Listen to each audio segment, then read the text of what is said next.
Are you an established small business owner or aspiring entrepreneur? Would you like professional advice to help your business grow and succeed? Well, look no further. The Virgin Islands Small Business Development Center is the territory's #1 resource to move your business forward. Enjoy no-cost advising, low-cost training, and technical assistance from experts in both the public and private sectors.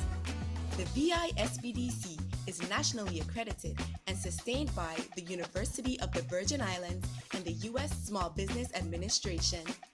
Visit us at our locations on St. Thomas, St. John, or St. Croix, and follow us on social media at VISBDC. For easy access to all our training and networking events, be sure to join our newsletter and download the VISBDC app. The Virgin Islands Small Business Development Center, here to help your business start, grow, and succeed.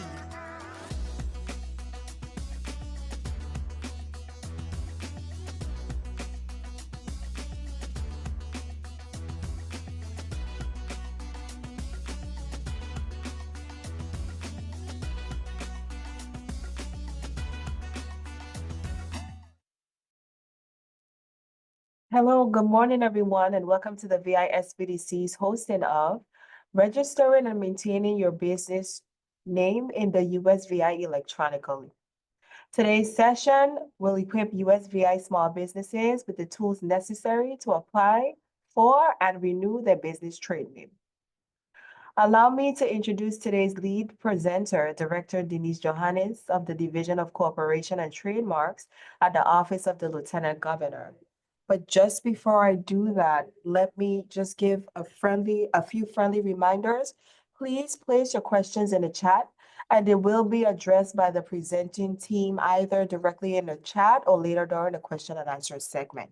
A copy of this presentation will be attached to the post-survey email. We encourage you to take a few minutes after this training to fill out that survey that lets us know how we're doing. So without further ado, Director Johannes, I'll hand the floor over to you so you can formally introduce yourself and your amazing team. Good morning. I am Denise Johannes of the Lieutenant Governor's Office. I am the Director of the Division of Corporations and Trademarks, and I am a 28-year veteran of the government. I also have with me my Assistant Director, Laura Bedminster, and also my district manager on the island of St. Croix, Ms. Lynn Isidore. Both myself and Assistant Director Bedminster reside on the island of St. Croix. Next slide, please. And you can go right ahead into the agenda. We have a lot of information that we're going to cover, and I'm sorry that I'm going to relocate.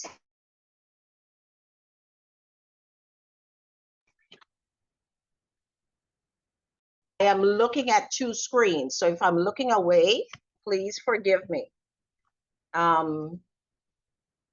Give me 1 second.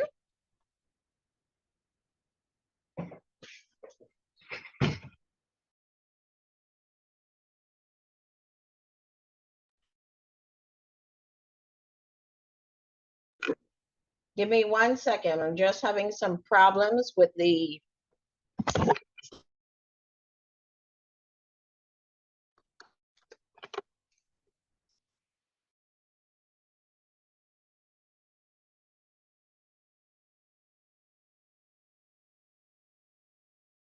hear me? If you can hear me, put yes in the chat, please. We can hear you. Okay, so I'm going to continue. Okay, so today's agenda, we're going to go through the registration requirements, registration completion, next steps, the annual maintenance requirement, common mistakes that are made on the filings that we receive, proof of compliance. We'll have a segment for additional questions and also a catalyst demonstration. So next slide, please. We are online 24 hours a day, 7 days a week. And our website address in order to submit filings is at www.corporationsandtrademarks.vi.gov. For all trade names, the first thing that you're going to do is create a user account in the Catalyst system. Then you're going to complete an application. And then your filing fee is $25 if you're registering a trade name for a sole proprietorship or partner. If you're doing a corporation trade name or a partnership trade name specifically in limited partnership, limited liability partnership, and a limited liability limited partnership. The $50 trade name fee are for limited liability companies, and we call those LLCs. For new registrations, similarly, you create your user account and you submit your application. So for new businesses, you may choose a profit corporation, a foreign corporation, nonprofit, foreign nonprofit. You can also choose professional corporations, both foreign and domestic, limited liability companies, both foreign and domestic, professional as well. Also to trade and labor, we have cooperatives. These are all of the various types of corporations that can be registered with the Lieutenant Governor's Office, as well as the LPs, double LPs, triple LPs. The filing fees, some are $150. They begin at $150 and others begin at $300. For an extensive list of our fees, you could always visit www.ltg.gov.vi. Next slide, please. When the application is submitted, it comes into our work queue. Our processing time from the time that you submit it, and that means you complete the application, you submit your payment in the form of a MasterCard, Visa, or ATH. It comes into the work queue, and we have 7 days to respond. You can expedite any application by submitting an additional $250, and we respond by the next business day. For domestic entities, persons who are forming corporations, partnerships, the LPs, double LPs, triple LPs, and the LLCs, they receive what is called a certificate of formation. Since we launched the Catalyst system in 2018, we have moved away from the certificate of incorporation and also the certificate of existence. So the proof that the entity exists according to the laws of the Virgin Islands, the US Virgin Islands, is a certificate of formation. The next certificate, which is a certificate of authority, that is for foreign entities, your foreign corporations, your LPs, double LPs, triple LPs, as well as LLCs. These entities are registered in another jurisdiction and they qualify to do business with our office. We will require a certified copy of their charter documents and other particulars with the filing fee. The documents come into our office, and once they do, we respond within 7 days. And that process is, if the document complies, we approve it. If it does not comply, we return it with a letter that states the reason why. Customers have 60 days in order to make the corrections and return the application for further processing. Your date of filing will be the date that it was initially submitted to the office. For trade names, We allow individuals, partnerships, 2 or more persons. Partnerships can also be the LPs, double LPs, triple LPs, and also LLCs may have a trade name registration. Those that business entities that I just called, they must exist first in the office, and they must be in good standing in order to submit a trade name registration. The trade name registration, when it's first issued, it is valid for 2 years. Next slide, please. Once you have your certificates in hand, the corporations, the LLCs, and the partnerships should visit fencen.gov/BOI. This is a national registry of small businesses filing information. Currently, there has been a lot of lawsuits and challenges with the implementation of this law. This law started from the Corporate Transparency Act of 2021. At the beginning of January 1st of 2024, it took effect. Entities that were submitted or formed before January 1st of 2024 had a year to submit their documentation about the beneficial ownership information to this agency. Since there have been challenges, their enforcement has been delayed.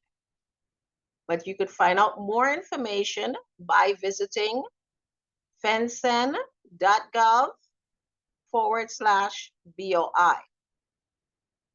Your next step, if you're a profit entity, if you have a trade name, you have profit corporations, you have the LLCs, LPs, double LPs, and triple LPs.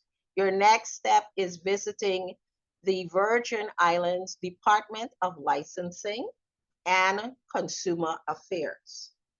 That agency will guide you through the process of setting up your account.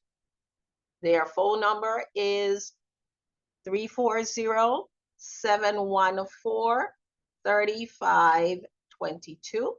You could also visit them at their website, which is at www.dlca.gov.vi. It is very important that you follow through with the license process. You will not be able to get a license issued if you do not have your business name registered with the Lieutenant Governor's office. So registration with the Division of Corporation come first. And some examples would be, if I'm going to do business as Denise Johannes, I can proceed directly to the licensing office. But if I'm going to add Denise Johannes Consulting or Johannes Enterprises or Denise's Cakes LLC, I need to first register the information with the Lieutenant Governor's office. They're going to ask you for your documents, whether it's the certificate of trade name registration, the certificate of authority, or the certificate of formation. Next slide, please.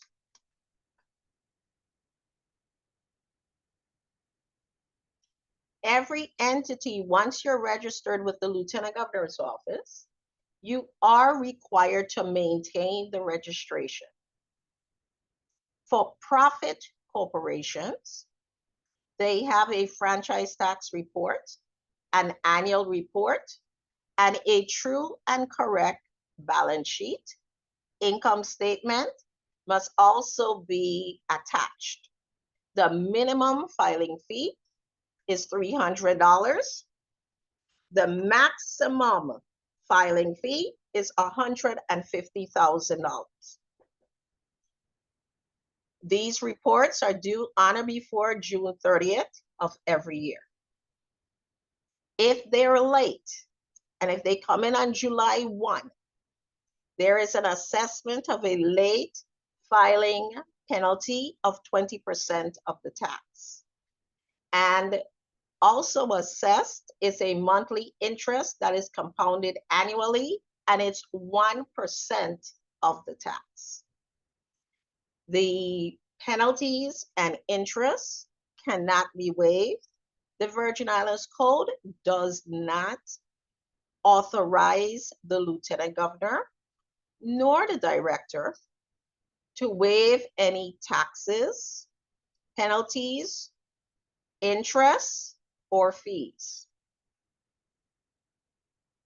For the partnerships, the LPs, double LPs, and triple LPs, they have a requirement of an annual report and a fee of $100, which is due on June 30th. If it is late, there is a late fee filing of $25. For limited liability companies, they submit an annual report, and their minimum filing fee is $300. The late filing and penalty is 20% of the fee, and the monthly interest compounded annually is 1.5% of the fee. For trade names, they must be renewed every 2, 6, or 10 years. Your registration for your trade names will start out first. Your first renewal will be within 6 months before the renewal date. Persons will receive reminders, and they will have the opportunity to go online and select 2 years at $100, 6 years at $300, 10 years at $500. There is a grace period after the renewal has passed that we allow trade name holders to submit their renewal application, but because it is beyond the renewal date, there is a late fee of $25. For our business entities, the corporations, the partnerships, and the limited liability companies, they are receiving email reminders that start on January 1st of every year.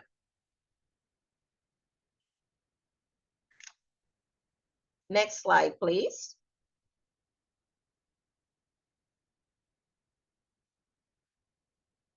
We receive thousands of documents annually, and we return quite a bit of them.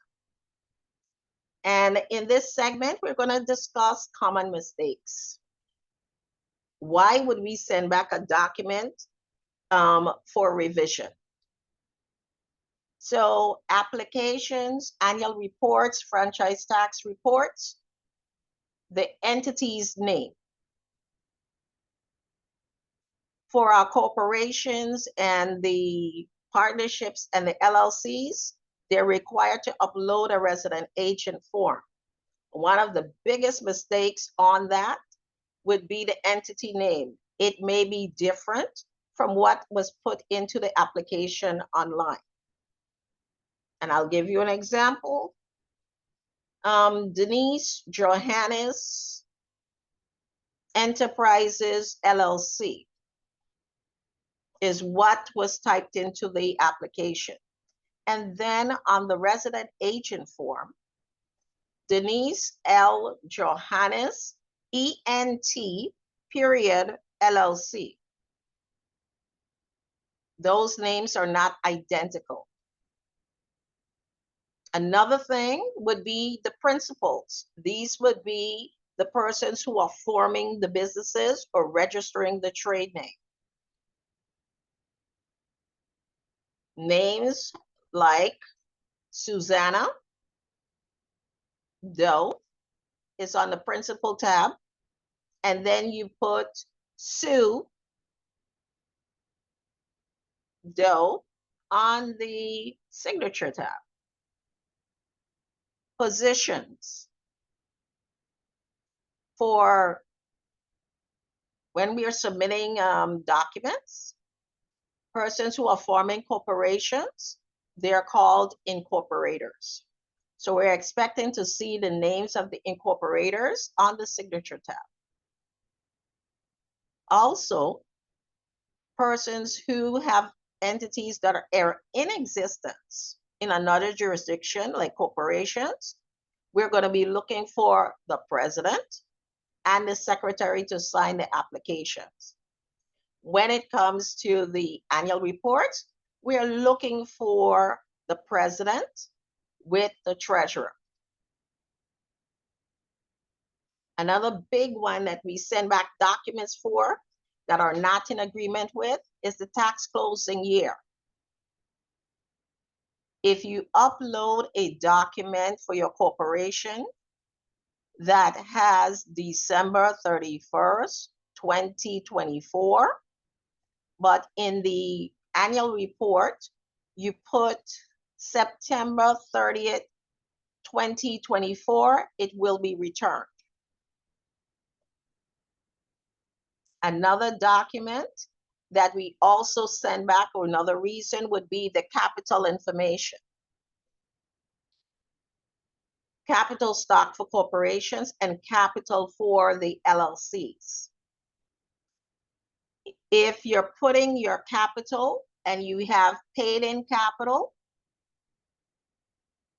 the sum of both must be on the franchise tax report.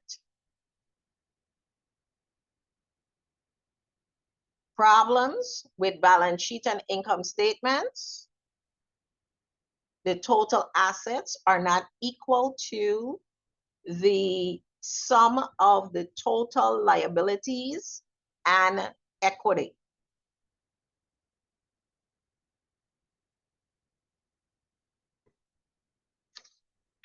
Next slide, please. Proof of compliance with the annual requirements. So for our entities, you have completed the registration process, you have obtained your business license, you have submitted your annual report to the office, and you submitted it before June 30th. And you need to present a document from the Lieutenant Governor's office showing that you are in good standing.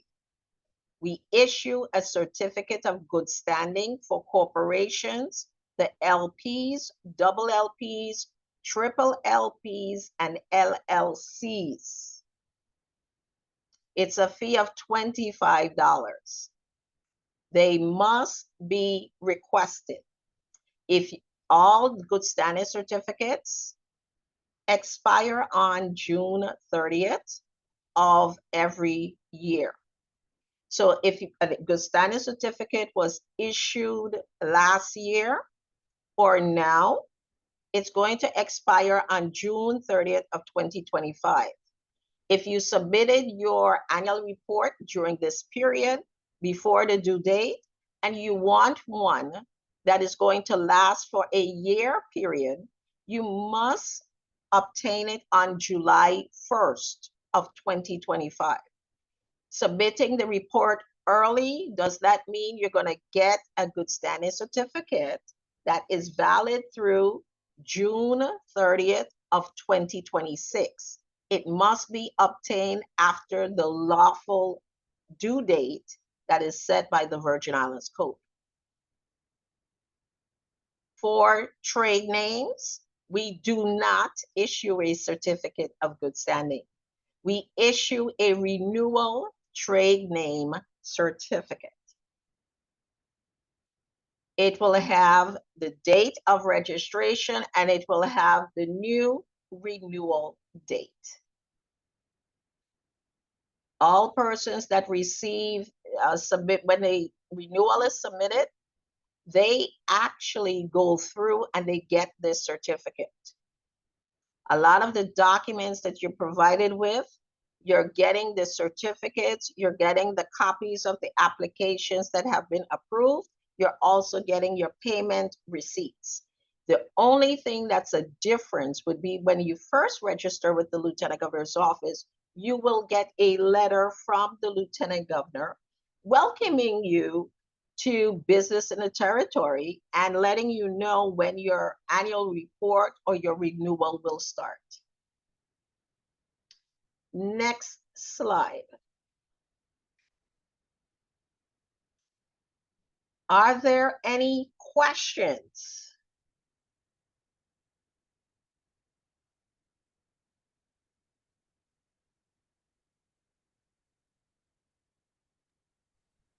Okay, so we have a question in the chat. What is the process and fees to transfer your trade name, sole proprietor, to an LLC? Thank you so much. So for the fee, so you have a trade name that you registered, and I'm just gonna throw out some dates to give you a real life experience. You transfer, you registered your trade name, let's say January of 2023, okay? And you want to now change it to an LLC. You should have already received an email reminder, at least 3 of them, if you did not comply with the first one, to renew the trade name. The trade name must have a status of current before you could withdraw the trade name. So if you're going to cancel, the trade name must be canceled first in order to establish an LLC. And if you're between the renewal period, it will be the cancellation fee of the $25 and the LLC application fee, which is a minimum of $300. And that is based on the amount of capital that you're conducting business. If you have not renewed, and now we're in February and you're trying to do it, you would have to pay a renewal fee of $125 to renew it, to change the status from registered to current, submit a cancellation, which is $25, and then the LLC application with a minimum of $300. Any additional questions?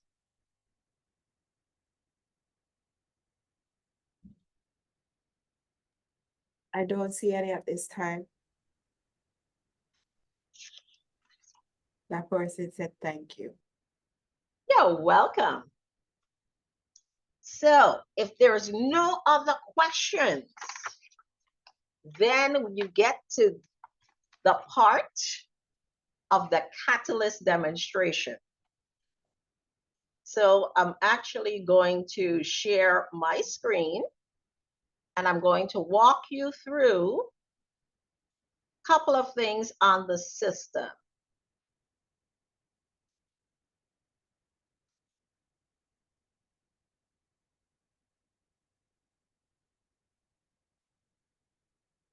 Okay, can you see my screen?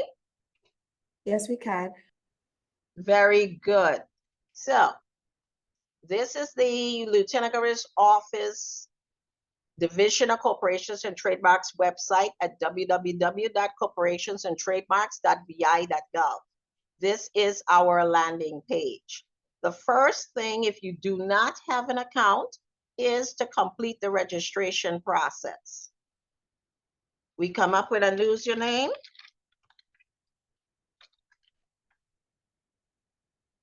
We're going to come up with a password.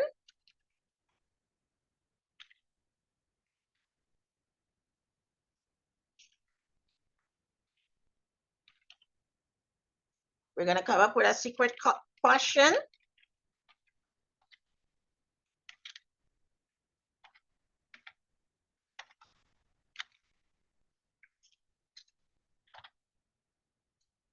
We're going to give the user details.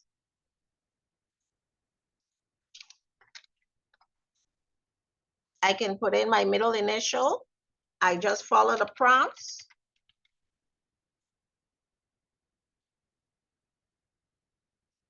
I'm going to put in my birthday. I could put in a glamour shot.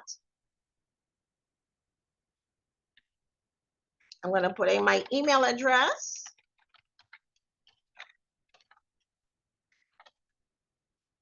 A phone number.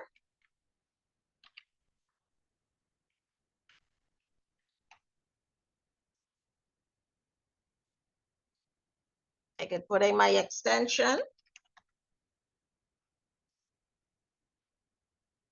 If I have a mobile number, I could put in a mobile number.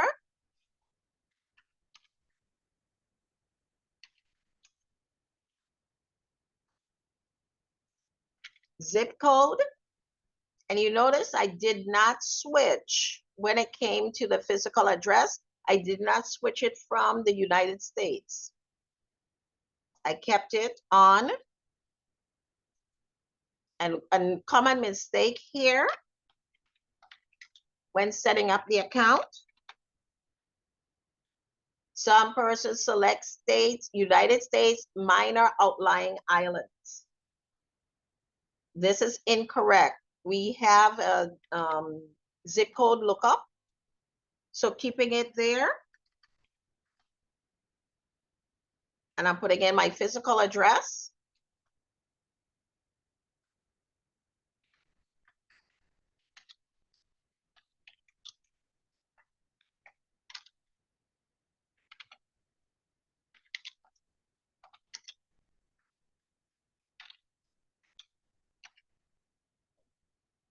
I can change it, Charlotte Amalie. I could have it as St. Thomas. I could put in my mailing address.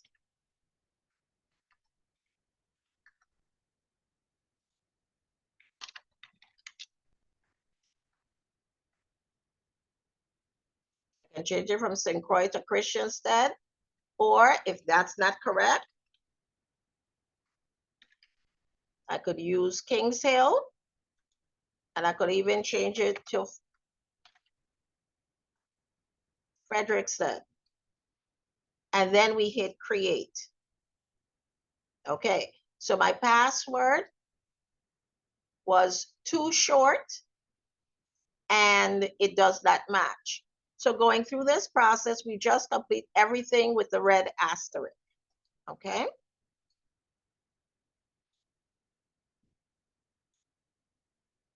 Since I already have an account, I'm going to go on to log on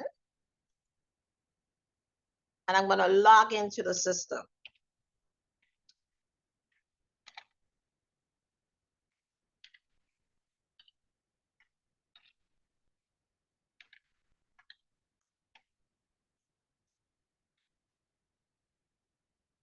If you had been in our session before, or you have an account with the system, you will notice that the look and feel of the Catalyst system has changed.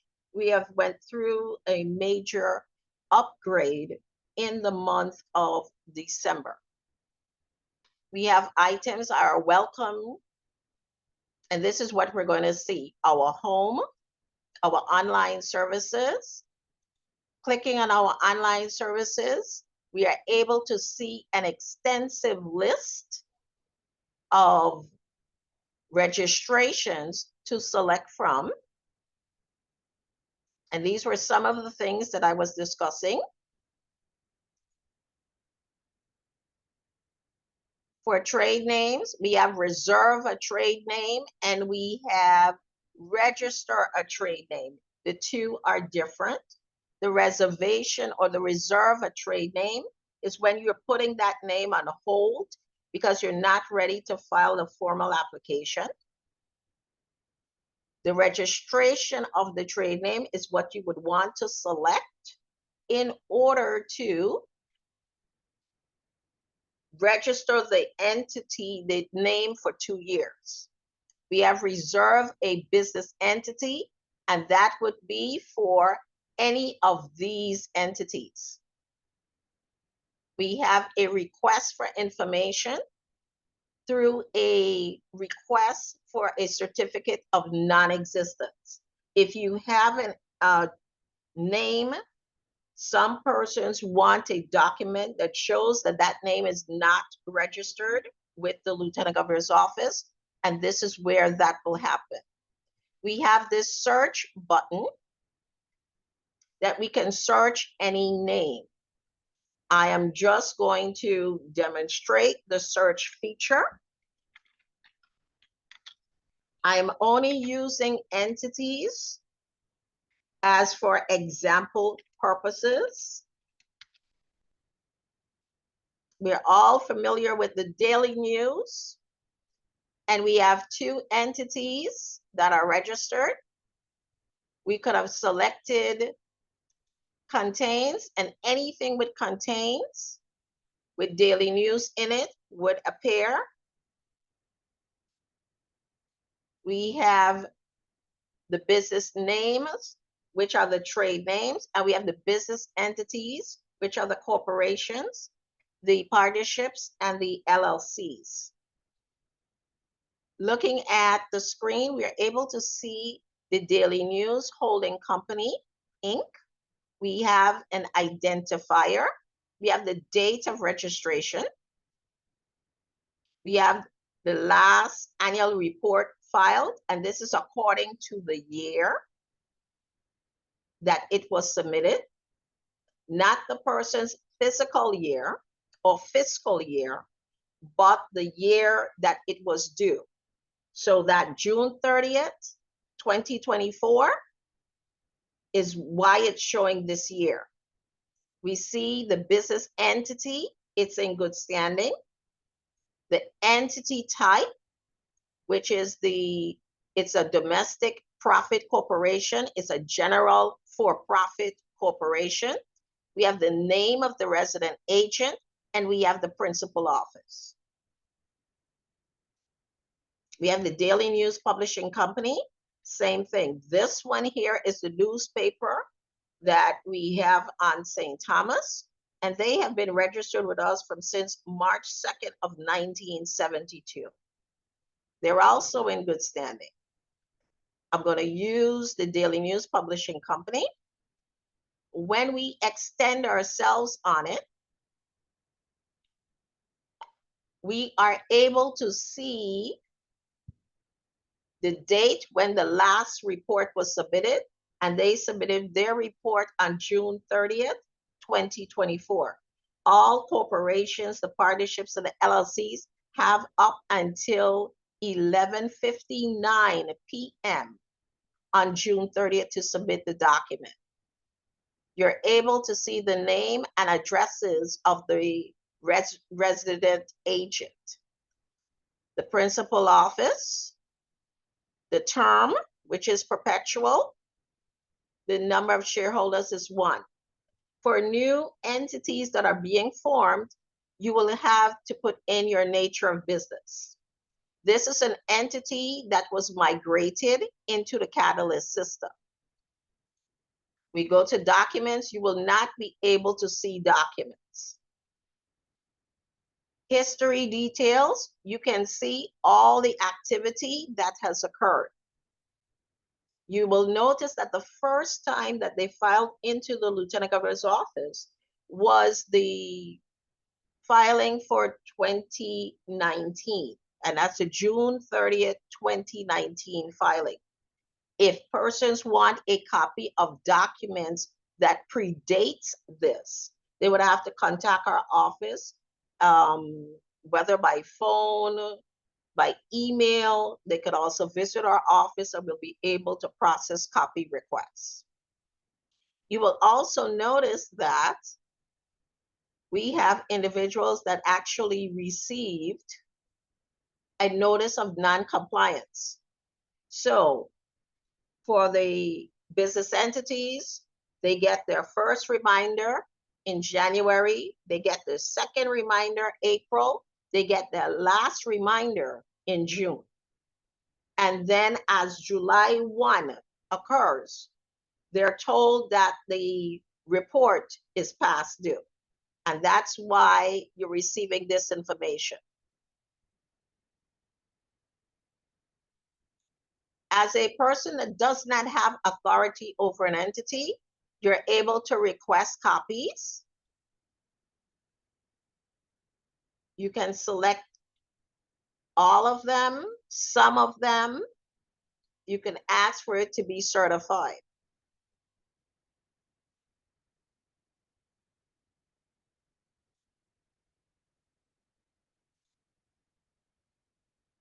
Request business entity reports. This is where we're going to find the good standing certificate.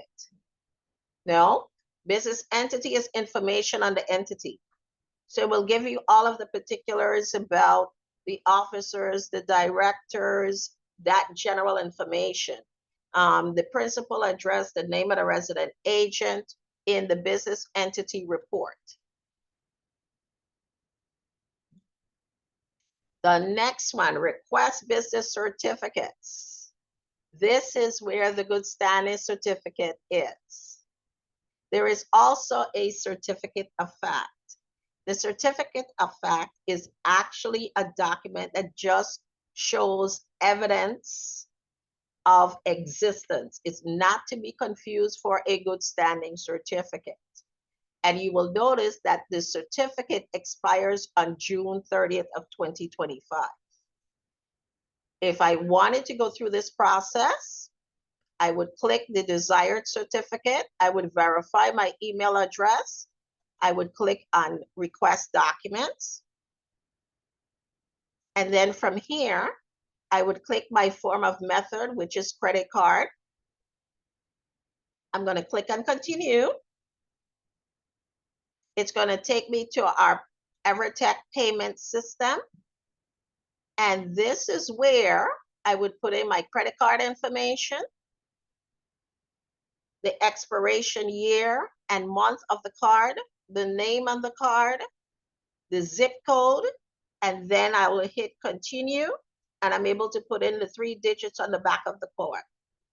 You can also put in your debit cards, your ATM cards, that if you need to have like a pass code that you enter, the system allows for you to do that. And these are our forms. A keypad will appear in this area where you're able to put in your PIN.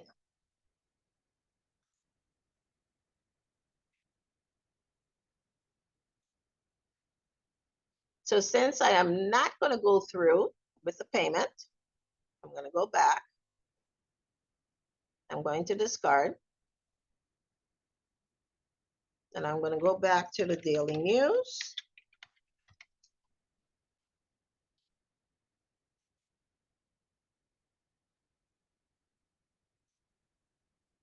I can also request missing documents. And through this, I can select what document that I want, the description of the document, and then submit request. This comes into our work queue. And what we will do is communicate through this system to let you know that another email will follow with the availability of the requested copies that you're not seeing online, and also the fee, and when the documents will be ready.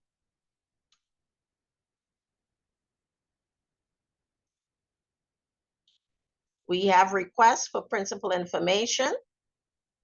You can select whether current officers and directors, or both the current and the previous. And there's also a fee attached to this as well. I'm going to go back to the home page.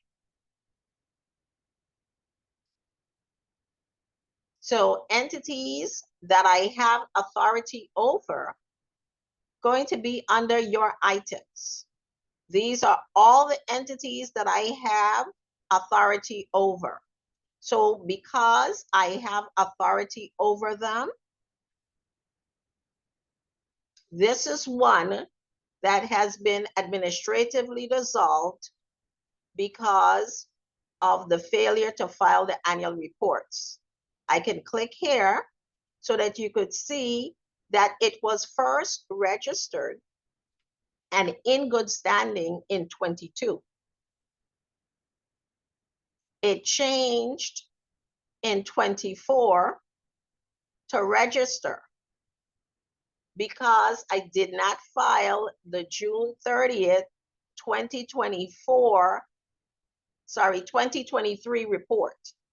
So you come in 22, you file your first report the next calendar year by June 30th. And if you don't, it goes through the process until it moves from registration to administratively dissolved because of the failure to file the annual report. And we became inactive in this year. You will notice that as a person that has authority over the entity, I can grant authority to other persons. I can click on an authorized person and put in the email address and submit it. I can also use an authorized organization agent. If you have attorneys, you have accountants, you have service providers, you need to find out the type of account that they have so that you could send the right information. I could also view who has authority. So Ms. Bedminster has authority, and she is granted authority based upon her registering the application. I have authority over it because Ms. Bedminster granted authority to me. Multiple persons can have authority over the entity. We just went through the request entity information. I can request copies and pay for copies.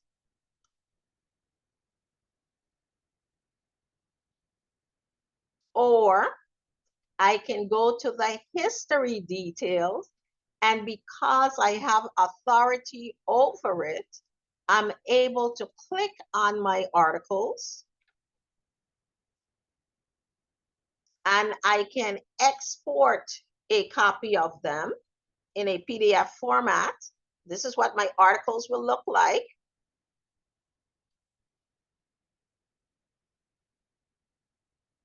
Okay. I also have my certificate right here. You remember the certificate that we looked at in the presentation? This is my certificate.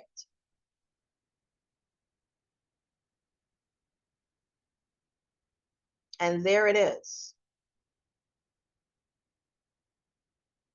So I always have access as a person that have authority over the entity to make certain that I'm able to get the documents. I can also click on this PDF.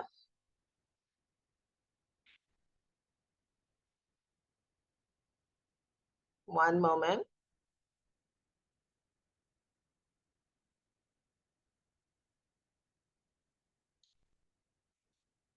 And I also have my articles.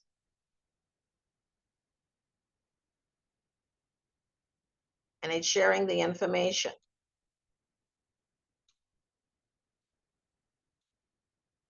I have a maintain button. Because this entity is administratively dissolved, I can only apply for reinstatement. And the resident agent, once the articles have been approved, they actually get an email with a code that they're going to come online and put in this information. I'm going to go back to the home page. Any documents that I'm working on is going to be under my work in progress. These are all applications that have been started. You notice that I have my annual report. I have this other one for this LLC. For the annual report, I'm going to select my processing. It can be the 24-hour handling, $250, or I could do the standard processing for 7 days.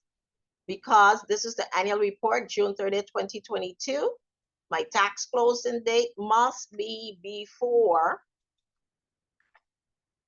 if I had put in the 2 and moved on,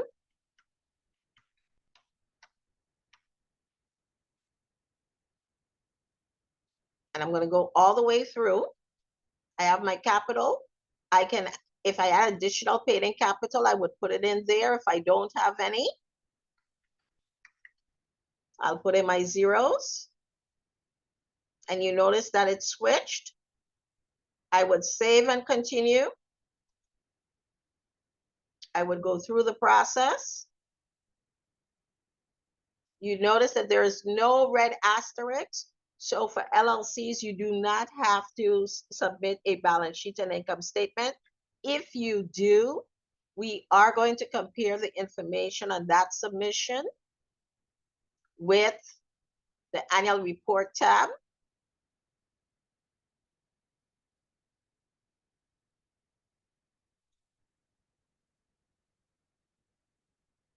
I can change or disassociate any of my members. And the document must be signed by at least one of the members. There are 2 statements under the penalty of perjury that must be checked off, and then we will submit it. There's also the save for later. Let's say that I was starting this report and I realized that I need to go and run an errand. I could always save it for later. In the completed application, these are things that I have completed.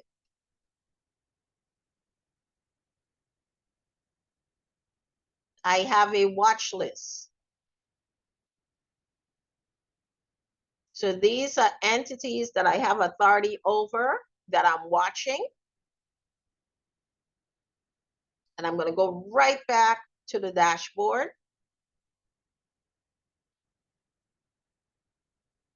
The I would like to menu is right here. These are the 10 most popular things that persons ask us for: forming a domestic limited liability company, qualifying a foreign LLC, domestic profit, foreign profit corporation, domestic nonprofit, the foreign nonprofit, the trade name, and this one is to file a UCC financing statement or a lien against an individual or company. We have other registries, and I'm going to go back to the online services.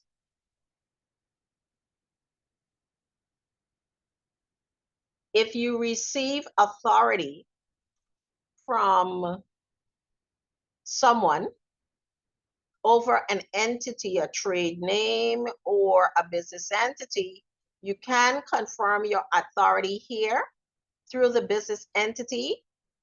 And this is where you're selecting the authorized person. And I'm going to go back there again. I could do trade names. And I could also do trademarks. We do have the trademark registry that is now online. For if you don't want to file a UCC financing statement, we have more services that persons can select for the UCC function. The initial statement, a termination and assignment, continuation and information statement. We can change parties, add, delete, change, debtors and secured parties. We could do the same thing for the collateral item, and we can search for liens that are on file. We can search by name. I want the standard R9, the active, I can put in my name. This function is used a lot by persons that are, I could choose not certified and I don't want any copies. And I could also export it and pay a fee for the search. This function is used by persons that own vehicles, persons that are getting loans and they need to see if there are any liens that are on file. At this point, we have 5 more minutes.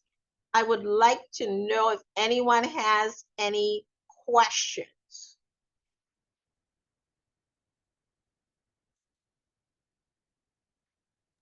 Yes, we have Okay. a question. When registering Sure. a trade name for any domestic corporation, the system Mhm. asks the user to search for the business entity you wish to add, and this field has a red asterisk. Is this different from the proposed trade name, or is it the same name for both fields? Okay. And I want to go there because I'm going to do a trade name example. Thank you. Okay. If I select, and this is where, if I select, I want the applicant or the owner of the trade name to be a domestic limited liability company, I must add the name of the existing LLC that I have authority over. So the one that I have, so I'm going to put a trade name under Set the Trend LLC.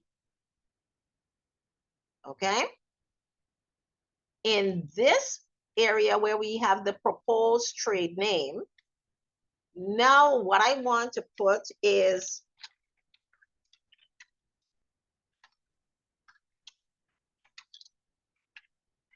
this is where I'm going to put in the trade name and I'm going to validate.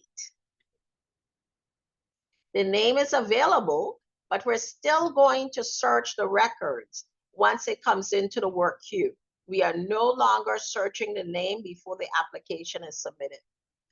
This consent letter is only required when the name is identical to something that we have in the system already.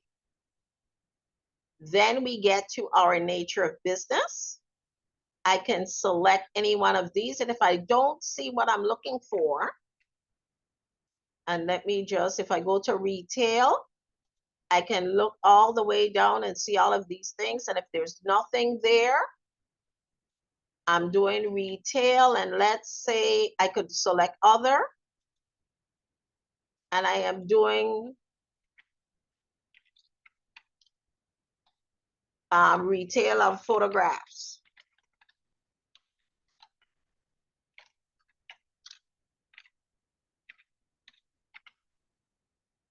And then I'm going to put in my location.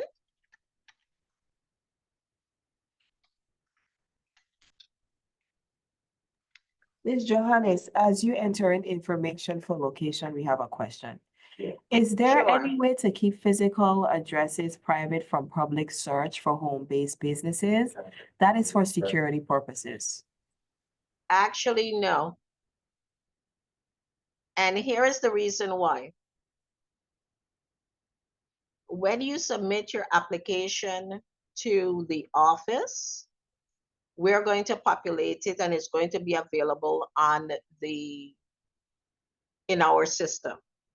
When you go to licensing, they're going to ask you for your address again, and your address is going to appear on the business license. and going through the process for the business license, they're going to have contact with the Department of Planning and Natural Resources to see whether that activity is zoned for where you have your business. If it is not zoned for such activity, you would have to change your location. So when you're doing a business, and I think some people run into this situation where if you're going to have like a storefront, and I'm just going to say, you're going to run into a catch-22 where you're trying to get a lease sign in your business name, but your business is not registered yet and you don't have a business license. So all of that needs to be somehow coordinated, that if you can negotiate with the person that you have a business address for, you'll be able to not disclose per se your physical address. One of the things that I'm going to tell you, when it comes to the domestic nonprofit corporations, you must be a bona fide resident of the Virgin Islands in order to form a domestic nonprofit corporation. So in those filings, your physical addresses must be presented in order to prove that you're a resident of the Virgin Islands.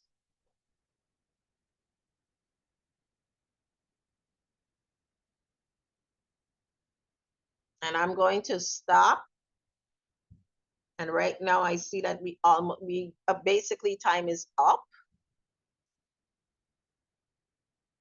But I do want to get back to the slide presentation so that we could share our contact information.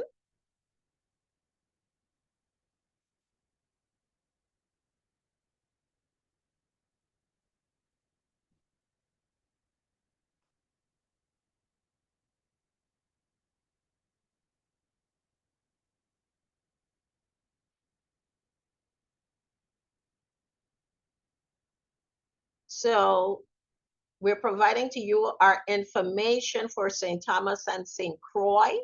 We're located at Niski Center.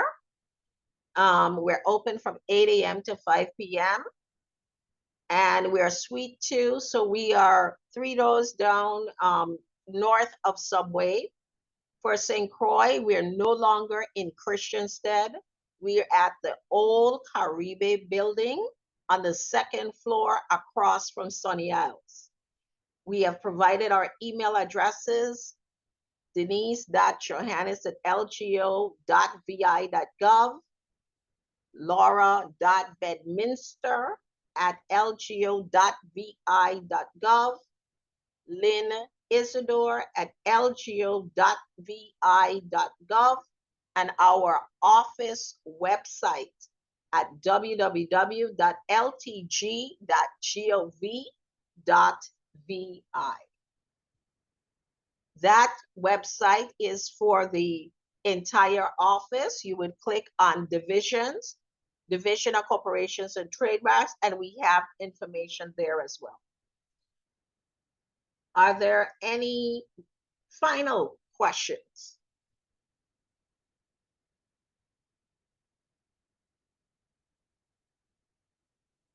Next slide, and I'm going to turn it right back to Ms.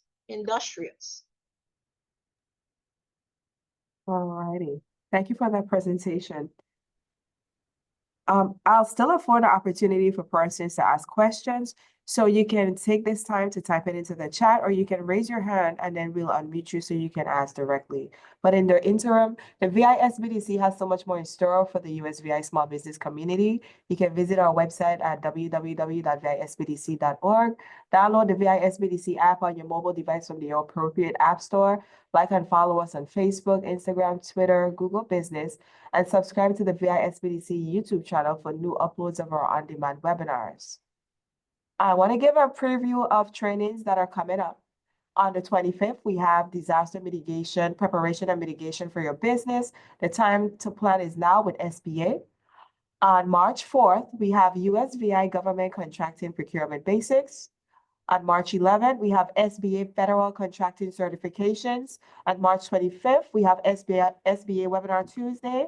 They'll be presented on the 5 C's of SBA loan eligibility.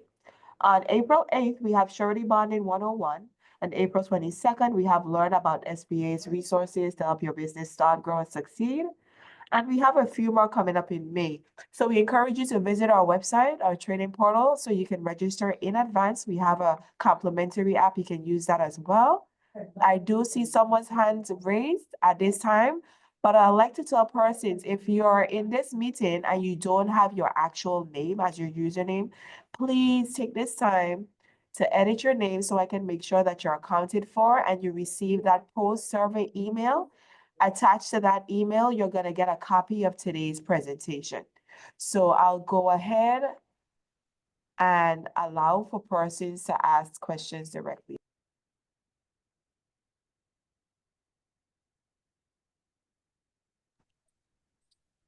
Afternoon. My name is Fredja. I just wanted to know if it's mandatory that you have to make a LLC first before trademarking. I just wanted to know. That might probably be a dumb question, but I just wanted to know for clarification. Actually, it's not. It's not. Actually, here's the thing that I'm going to say to you.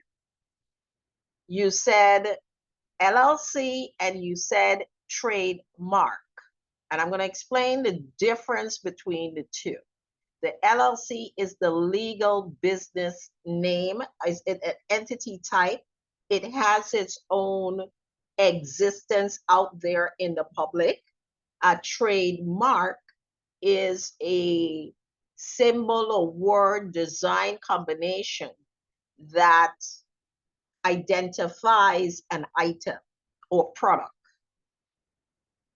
So I don't think you meant to say trademark. I think you meant to say trade name. Please correct me if necessary. No, you're right. You're right. Huh?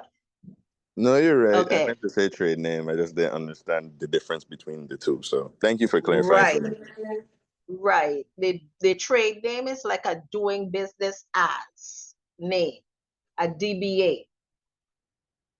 But we call it by statute a trade name. Other jurisdictions will call it a fictitious name or a pseudonym. So if you must create the LLC and it must exist in order for it to have ownership of the trade name. Good morning. Can you please explain the benefits of having the LLC and what are some of the protection and what is the cost of having an LLC yearly? Thank you. Okay. I'm so glad you asked that question because there was one thing that I did not say, and I'm going to say it now.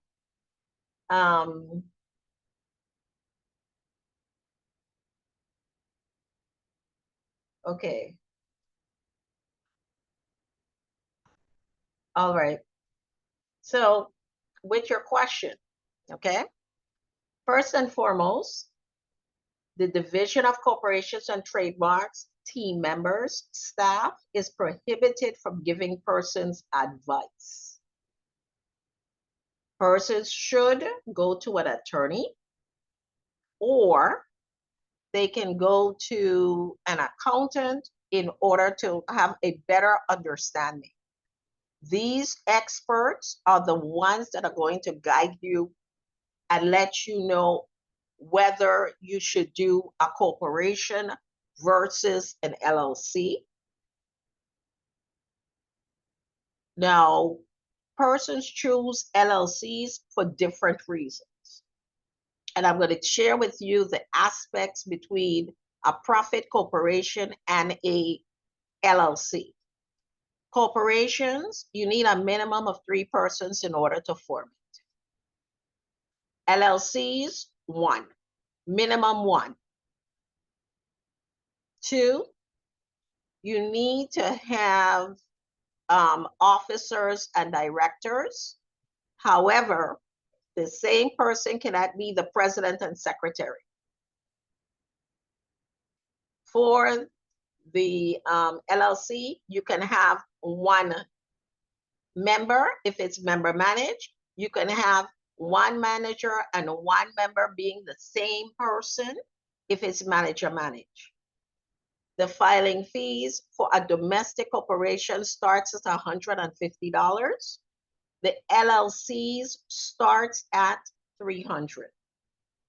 When you're registered as a profit corporation, you can select your taxation as either a S or a C corporation with the Internal Revenue Bureau. When it comes to the LLC, you can have it taxed as an S corporation, a C corporation, a partnership.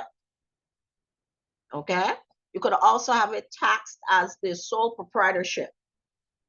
Now, I'm not going to get further involved into the discussion about what's the proper documents that are supposed to be filed with the Internal Revenue Bureau, only as it pertains to the registration process. Both of them are required to file their reports, corporations, franchise tax, and annual report with a balance sheet and income statement, minimum tax $300. The LLCs, minimum $300 with an annual report. And I hope that gives you some guidance.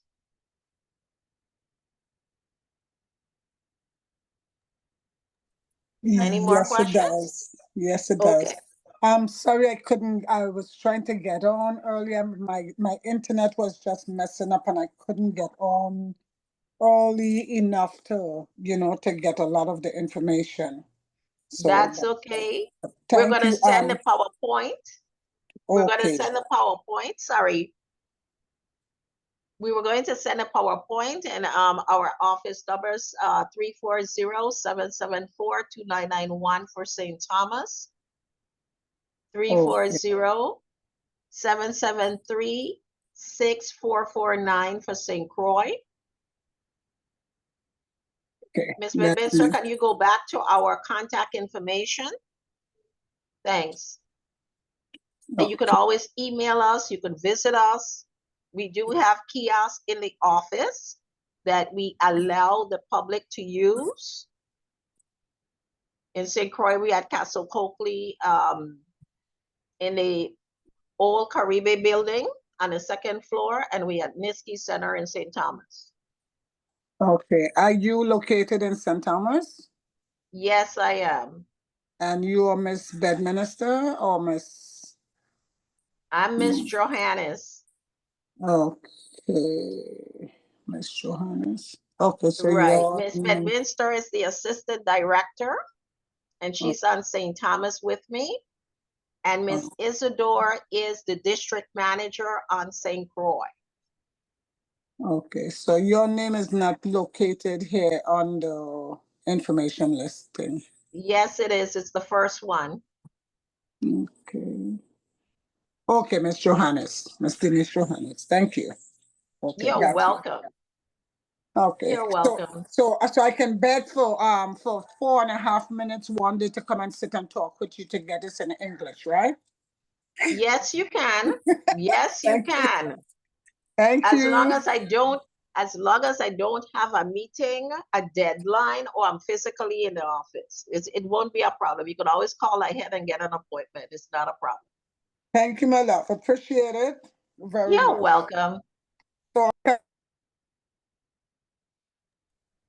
Ms. Johannes, we have one more question. Can I register for Sure. an LLC on the same website if the need be? Repeat the question again. Sorry. Can I register for an LLC on the same website if the need be? Yes, at www.corporationsandtrademarks.vi.gov. After creating your account, you would scroll down under the I would like to menu and click on form a domestic limited liability company. Okay, thank you for that. That answers that question. Okay. Okay, so we've come to the end of our webinar, and on behalf of the entire VISBDC network, we thank your office for collaborating with us on this initiative, and we thank everyone for being here in attendance today. As a friendly reminder that we will send out that post-survey email. It's gonna have a survey attached that we want you guys to complete so that it can ensure we're able to do these types of trainings at no or low cost to you. We also want to give a friendly reminder that there will be a PDF version of today's PowerPoint presentation attached. So once again, thank you for your time and do enjoy the rest of your day. And thank you.